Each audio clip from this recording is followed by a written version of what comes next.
Today I'll be showing you guys some lower back mobility and flexibility exercise to start off your day. It's always good to start with some flexibility training for the low back if you're mowing the lawn, if you're doing household chores, if you're going for a walk.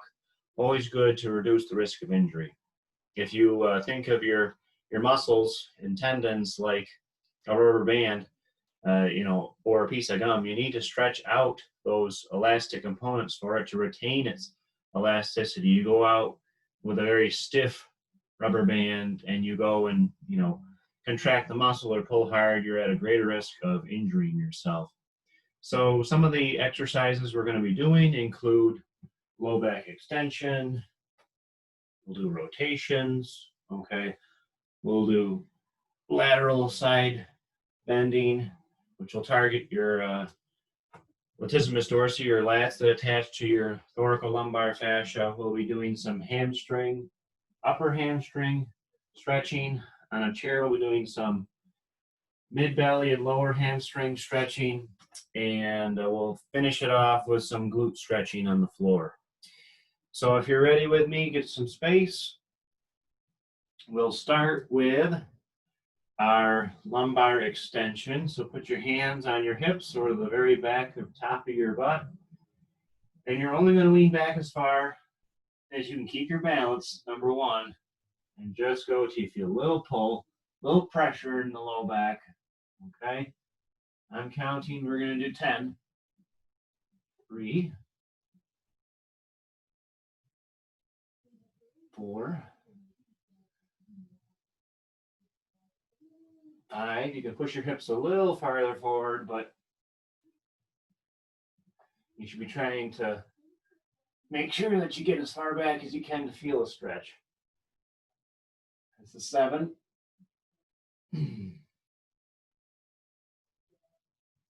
8. 9. And 10. Okay. For rotation, I like to sit in a chair just so I can relax a little bit more. But you're going to sit up tall, good posture, okay? Interlock your fingers.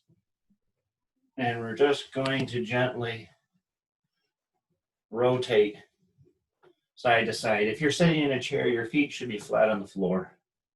If you can't do that, then you should probably stand up. And if you can't get a good stretch, you can try to be a little forceful one way and go the other way. Okay. 5, 4, 3, 2, and 1. And if your back cavitates or cracks a little bit, that is okay. And we're always going to finish by standing up tall. If you feel a little soreness with any of them, stand up tall, lean a little bit backwards, okay? And the next one we're going to do is side bending. Okay, so I like to put my hand on my hip and I'm going this direction. Okay, and we're going to hold about 3 seconds. You should feel a stretch in your obliques. And if you go a little frontwards, a little forwards, not too much where you're really arching your back, but you'll feel your lat muscle pull as well, which is this big beefy muscle that attaches to the fascia of your low back. All right, so we're going to do 3 seconds and we're going to switch. Okay, and switch. That's 1. We'll do 5 total. You can always do more if you're a little stiffer. None of these exercises should really hurt. You should just feel like stretching.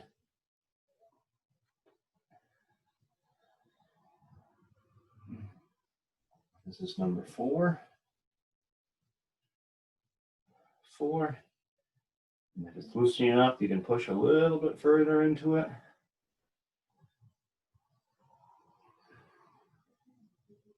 Okay, last one.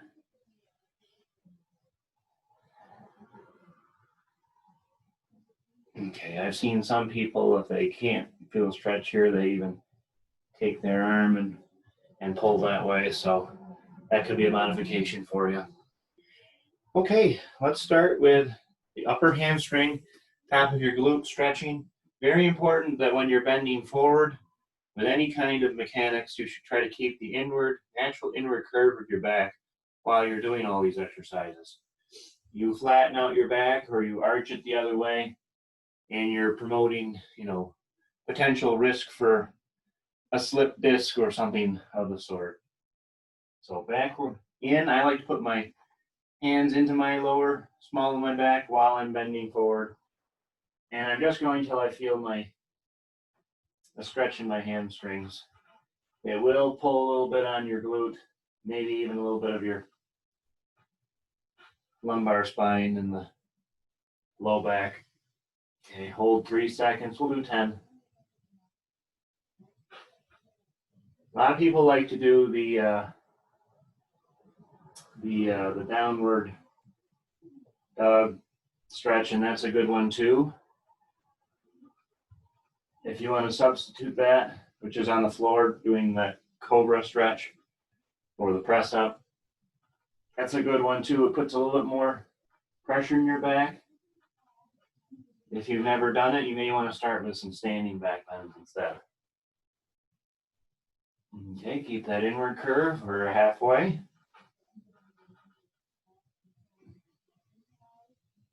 Okay. And these don't have to be real long. They should only take you about 5 minutes to do if you're doing it quickly. If you're trying to permanently lengthen a muscle, you should try to hold for longer. Okay, like 30 seconds to a minute.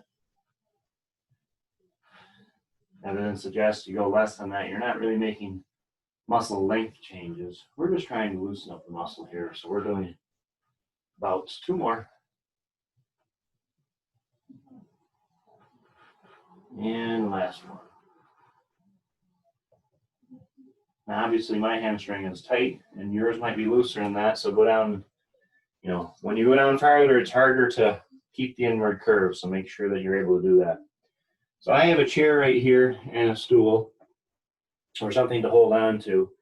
I like for the hamstring stretch for the middle belly and the lower to put my foot up, but I would hold like countertop or something and then put your foot up on a chair. Okay. I'll show it a little bit better here. Okay. So try to push the knee down. Okay. When you lean forward, don't arch your back like this. Keep it straight. Since my hamstring length is not great, I can already feel a stretch here. So we're going to hold 15 seconds and we're going to we'll switch each time. Okay. And switch.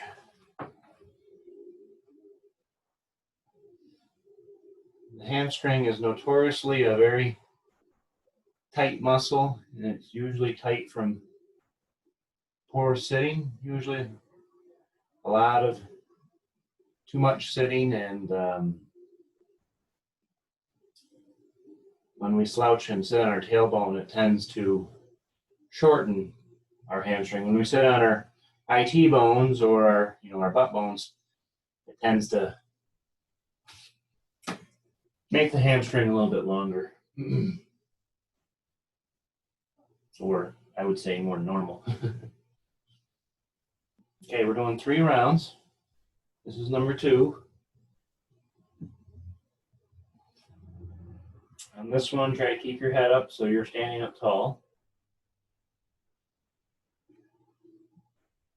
Okay.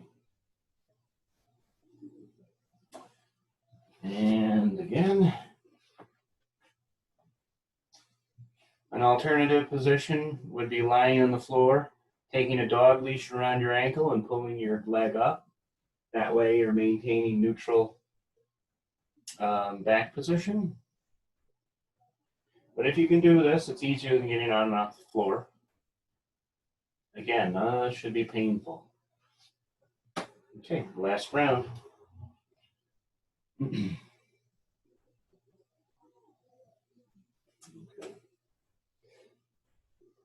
Some people have very, very tight calves. So, I mean, if you pull your toe up like this, you're going to feel a ton more, and it's probably going to make your knee bend. So I take my calf out of the stretch, and I try to have like a neutral foot, or I point the toe down. And switch. Last one here. When you pull the toe up too, you're biasing your sciatic nerve. So sometimes it's okay to, if you're just trying to tension the nerve a little bit, get that a little bit mobile, you can go back and forth with your foot a little bit. But it will feel kind of a sharp pull, which is okay. 3, 2, and 1. Okay. Let's do a calf stretch. This is our second to last one. Okay. Foot behind, the heel should be down. Okay, if you can see. Foot should be down. Knee, the back knee should be straight. I'm almost sort of leaning my weight backwards so that I can get my heel down better. You should feel a good stretch. Okay, again, we'll hold 15 seconds and then switch. We'll do 3 times. Heel down, lean back, keep that knee straight in the back.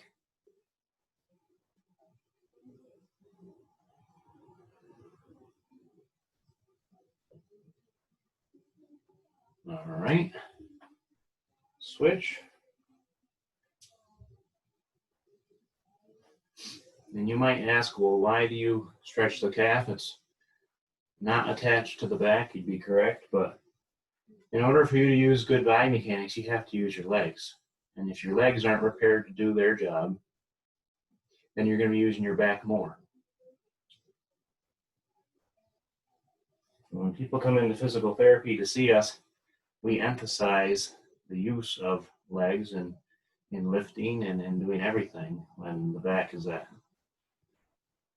fault. So even with the neck too, mid-back, the whole spine, you need your legs.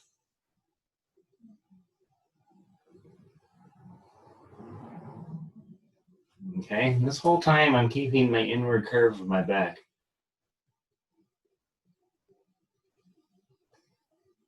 Last round. Keep that heel down, that's hard to do. A lot of people have tight calves and tight hamstrings.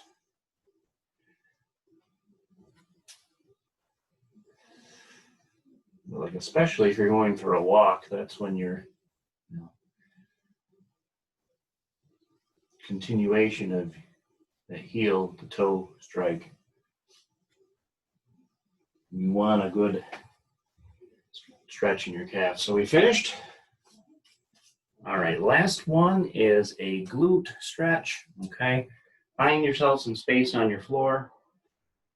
I'm gonna do it so you can see me best.